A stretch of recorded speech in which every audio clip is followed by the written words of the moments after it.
Hi, my name is Jessica Abawag, and I'm a speech-language pathologist and owner at Fluens Children's Therapy. We have locations in Tacoma, Washington, and Columbia, Tennessee.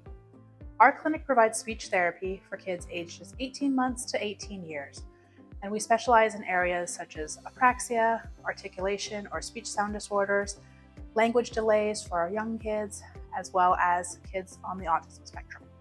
Today we're going to talk about the ever controversial topic of screen time. But most importantly, we're going to talk about how screen time can impact a child's speech and language development. I think at this point, most parents know that screen time at a very young age is not recommended. Typically, it's recommended to wait until a kid is about 3 years of age before you introduce screen time.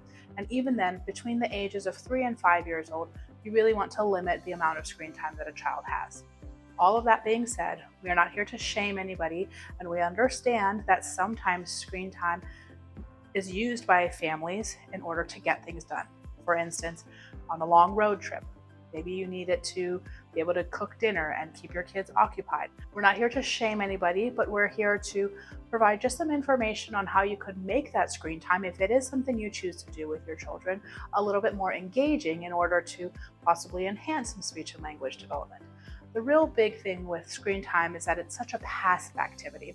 So when you're just having a child sit in front of a computer, an iPad, a TV, a phone, and they're just watching or consuming something, they're not getting that language stimulation or that interaction and communication with another person that leads to that communication development.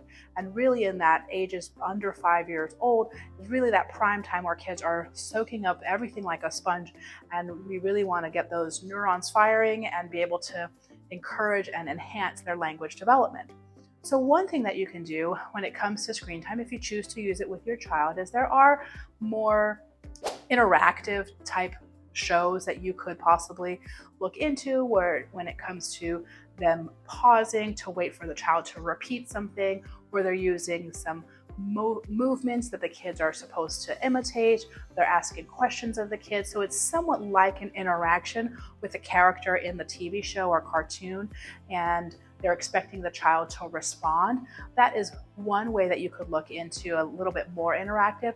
The best way though is that if you are going to use screen time is to have an adult or another individual sitting with a child who can engage with the child and really interact with them to talk about what's being watched. You can do things like ask questions about what's happening in the show. You can, if it's most things can be paused these days, whether it's a streaming service or something on YouTube or an iPad, you could pause the show to talk about what just happened. Oh, what was your favorite part of that part of the show?